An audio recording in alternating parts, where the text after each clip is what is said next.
Welcome to R5 TV news. Chittoor జిల్లా కాణిపాకం దేవస్థానం ఆలయ committee chairman గా మణినాయుడు ప్రమాణ స్వీకారం. చైర్మన్ చే ప్రమాణం చేయించిన ఎమ్మెల్యే మురళీమోహన్. చైర్మన్ మణినాయుడు మాట్లాడుతూ ఆలయ అభివృద్ధికి కృషి చేస్తానని తెలిపారు. కార్యక్రమంలో పాల్గొన్న కూటమి ఎమ్మెల్యేలు, నాయకులు, ఆలయ సిబ్బంది చైర్మన్ కు శుభాకాంక్షలు తెలిపారు. ఇక్కడ ఏదైనా హోమం చేసుకుంటే చాలా మంచిది. మామూలుగా అందరూ గణపతి హోమం చేసుకుంటూ ఉంటారు. నెలలో ఖరీదు ఖర్చుతో కూడుకునేది. సామాన్యుడు కూడా ఆ హోమ ద్రవ్యాలు ఇచ్చి వారి పేరు గోత్రాలు చెప్పి నిత్య హోమం జరుగుతుంటే వారు వచ్చినప్పుడు ఆ హోమ ద్రవ్యాలను వారి పేరు మీద వేస్తే బాగుంటుందని ఒక ఆలోచన జరుగుతూ ఉంది. ఎందుకంటే కానీ ఏ పూజ చేయాలన్నా ఎవరి ఇంట్లో ఏమైనా హైందవ సాంప్రదాయంలో గణపతి హోమానికి అంత ప్రతిష్ఠ ఉంది కాబట్టి ఆ హోమాన్ని నిత్యం జరిపించే ఆలోచన చేస్తున్నాం. రేపు బోర్డు మీటింగ్లో పెట్టాలనుకుంటున్నాం. ఆ హోమ మండపాన్ని కట్టేమని కోరుతున్నాను. ఓకే, అందరూ ముందర మాటేసుకుంటా. మా తండ్రి చెన్నకేశవ నాయుడు ఇక్కడే ఉన్నాడు. ఆయన పేరు పైన ఆ హోమ మండపానికి ఏమైనా నేనే పెట్టుకుంటా. ఇక్కడ సేవ చేసే భాగ్యం కూడా కలగడం చాలా ఇచ్చిన బోర్డు సభ్యులందరికీ కూడా ఆనందకరంగా ఉంది.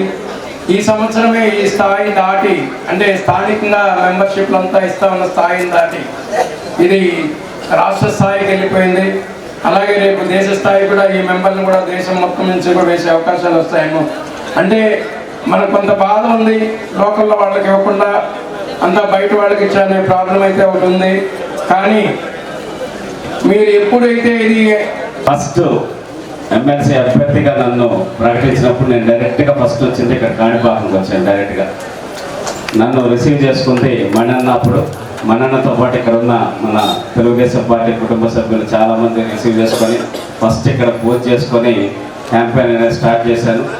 అదే ఆ ప్రయాణమే చేసుకుంటూ ఈరోజు అత్యంత అద్భుతమైన అవకాశం ఈ దేవస్థానానికి సంబంధించి ధర్మకర్తల మండలి సభ్యులుగా రావటం అనేది మా కుప్పం నుంచి నిజంగా చంద్రబాబు నాయుడు గారికి మనస్ఫూర్తిగా ధన్యవాదాలు తెలియజేస్తున్నాను. వసంతక్క మహిళా అధ్యక్షురాలు, పోలీసుల చేత దెబ్బలు తిని 18 పైచలకు మహిళ ఉండి 18 పైచలకు కేసులు పెట్టించుకొని కూడా ఎక్కడ తగ్గకుండా చంద్రబాబు నాయుడు గారి కోసం పోరాటం చేసినటువంటి మహిళ. అలాగే సోదరులు నరేష్ గారు కూడా జనసేన బాధ్యులు కుప్పం నియోజకవర్గం నుంచి, వారు కూడా ఎలక్షన్ టైంలో చాలా అద్భుతంగా పనిచేసి చంద్రబాబు నాయుడు గారి విజయానికి అక్కడ కృషి చేశారు. మీరు చేయాల్సిన ఒక ముఖ్యమైన పని ఏంటంటే హాస్పిటల్ ఏర్పాటు చేయడం. నేనే వ్యక్తిగతంగా ఆ ప్రాబ్లం ఫేస్ చేశాను. ఎమ్మెల్యే గారు మీకు కూడా చెప్పలేదు.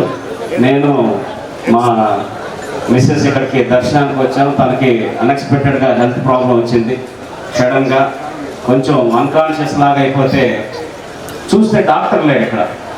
నేను ఆశ్చర్యపోయా. అసలు 2 కిలోమీటర్స్ అవతల పిహెచ్సి ఉందని చెప్పినేసి అంటే అప్పటికప్పుడు ఈ లోపల ఆర్ఎంపీ డాక్టర్ని మణన్న పిలిపించారు.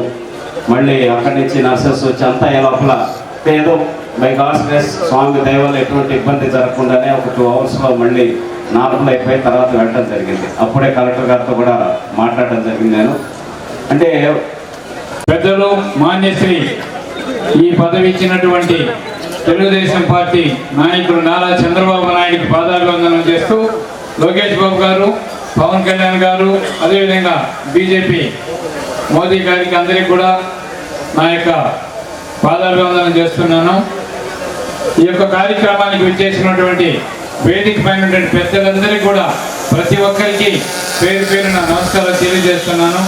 ఈ పదవి కోసం అహర్నిశలు కృషి చేసి నా వెన్నంటుండి నన్ను నడిపించిన మా శాసనసభ్యులకు ప్రత్యేక ధన్యవాదాలు తెలియజేస్తున్నాను.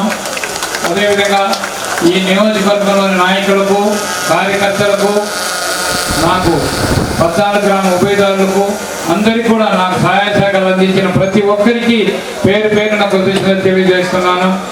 అదేవిధంగా నాతోటి బోర్డు మెంబర్లకు కూడా ఎక్కడికి నుంచో వచ్చారు. వారికి ఏదైనా చిన్న అసౌకర్యం కనుకుంటే మీరేం బాధపడకూడదు.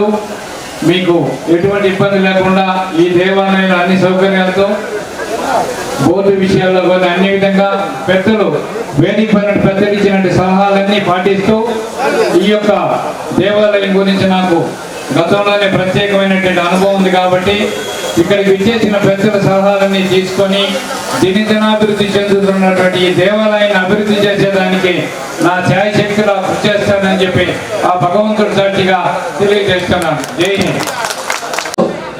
అందుకనే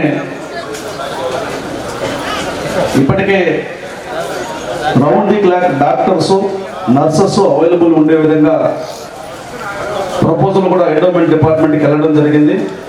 దానికి సంబంధించిన అప్రూవల్ కూడా రోజుల వ్యవధిలోనే వస్తుంది. పెద్దలు దొరబాబున్న చెప్పినట్లుగా దాతల సహకారం తీసుకుని ఏదైనా కన్స్ట్రక్షన్ చేసి స్టాఫ్ను నియమించే విషయం కూడా ప్రతిపాదనలు ఉన్నాయి.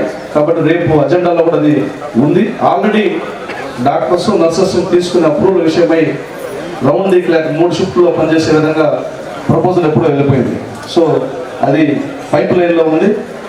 వీళ్ళు తొలి మీటింగ్ అవుతానే యాక్షన్ కూడా తీసుకోబడుతుందని చెప్పి తెలియజేస్తూ, విఘ్నేశ్వరుడు మనల్ని కాపాడుతారన్న బలమైన నమ్మకం ముందు విఘ్న వినాయకుడు ఉండేది. ఇక్కడ ఏం జరగదన్నటువంటి ధైర్యం కూడా నమ్మకం కూడా మాకు ఉందని మరొకసారి తెలియజేసుకుంటూ, మనం అందరం ఎన్ని మాట్లాడుకున్నా ఈనాటి కథానాయకుడు ఈ రోజు నుంచి మంచి చెడులకి బాధ్యత వహించాల్సినటువంటి వ్యక్తి, భక్తుల నుంచి తిట్లు వచ్చినా పొగడ్తలు వచ్చినా దాన్ని తీసుకోవాల్సినటువంటి వ్యక్తి గౌరవనీయులు మన్నాయుడు గారు. చాలా సౌమ్యుడు, పరుషమైనటువంటి మాట కూడా ఆయన నోట్లో రాదు. ఇందాక ఒక సూచన చేశారు, మీటింగ్ కన్నా నాన్ వెజ్ తినకుండా రాండి. ఆయన నాన్ వెజ్ చైర్మన్ అయ్యేదానికి 6 నెలల ముందే మానేశాడు. కాబట్టి నిష్టలో కూడా చాలా జాగ్రత్తగా ఉంటాడు. అందుకని ఆయన నియామకం విషయంలో కూడా ఎన్ని ఇబ్బందులు వచ్చినా ఆఖరికి ఆలస్యమైన ముఖ్యమంత్రి గారు ఆయన్ని నియమించడం జరిగిందంటే ఆయన మీద మాకు ముఖ్యమంత్రి గారికి కూడా ఏ విధమైన నమ్మకం ఉందన్నటువంటి విషయం ఆయన నియామకం ద్వారా తెలుస్తారు. కాబట్టి ఆయన్ని 4 మాటలు మాట్లాడవలసిందిగా కోరుతున్నాం.